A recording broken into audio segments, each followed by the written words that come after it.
আসসালামু আলাইকুম। শান্তির মা চ্যানেলের পক্ষ থেকে আপনাদের সবাইকে জানাই আন্তরিক ভালোবাসা শুভেচ্ছা। আশা করি সবাই ভালো আছেন, সুস্থ আছেন। এই পর্বে আপনাদের জন্য নিয়ে এসেছি খুবই মজাদার একটি খাবার, সেটা হলো মুড়ির মোয়া।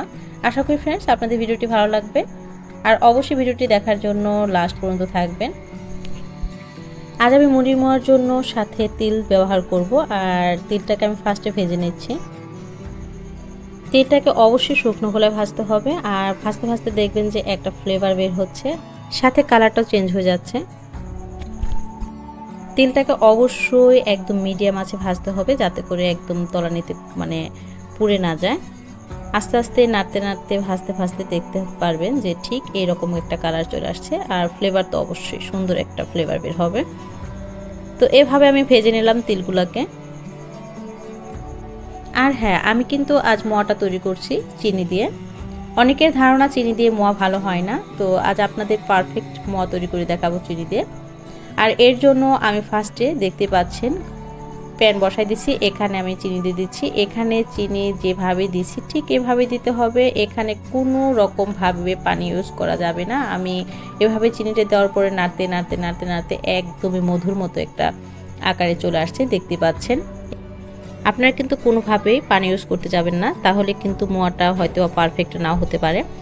তারপর এভাবে আমার চিনিটা যখন একদম পুরোপুরি গলে যাবে, তারপর আমি একটু একটু করে মুড়ি দিতে থাকবো আর নাড়তে থাকবো। একসাথে মুড়ি দিতে যাবেন না, এভাবে একটু একটু করে দিবেন আর নাড়তে চাড়তে থাকবেন, মেশাতে থাকবেন।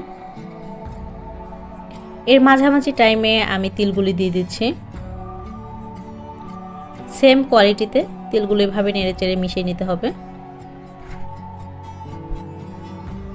এভাবে পর্যায়ক্রমে সবগুলো মুড়ি দিয়ে তারপর আমি নেড়ে চেড়ে গ্যাসের চুলাটা অফ করে দেব।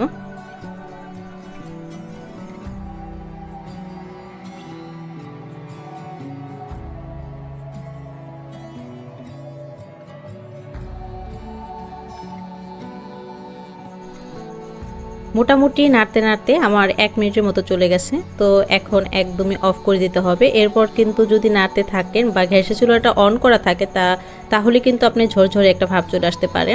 তো এ পর্যায়ে আমি নামাই ফেলছি, আর আমি এগুলো অন্য পাত্রে উঠাই নিলাম, ঢেলে নিয়েছি। আর এখান থেকে এখন আমি মোয়াটা তৈরি করে নেব। আস্তে আস্তে গরম গরম থাকতে থাকতে কিন্তু মোয়াটা তৈরি করে নিতে হবে, তাহলে কিন্তু পুরোটা ধরে শক্ত হয়ে যেতে পারে। এই মোয়াটা তৈরি করতে গেলে কিন্তু গরম গরম করাটা খুবই ডিফিকাল্ট, তো খুবই ধীরে ধীরে করতে হবে, খুবই গরম। তো যাই হোক, খুব কষ্ট করে মোয়াগুলি তৈরি করে ফেললাম।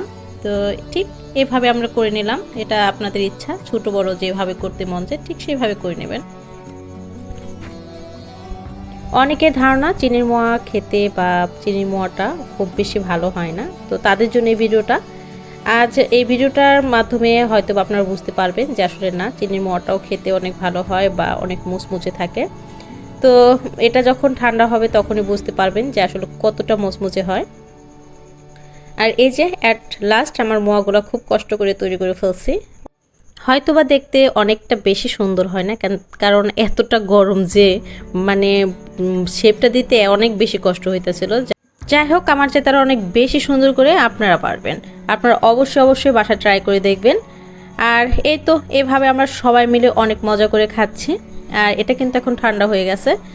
এখন আমি মোয়াটা খাবো, খেলে বুঝতে পারবেন যে আসলে শব্দটা শুনে কতটা মুচমুচে হয়েছে।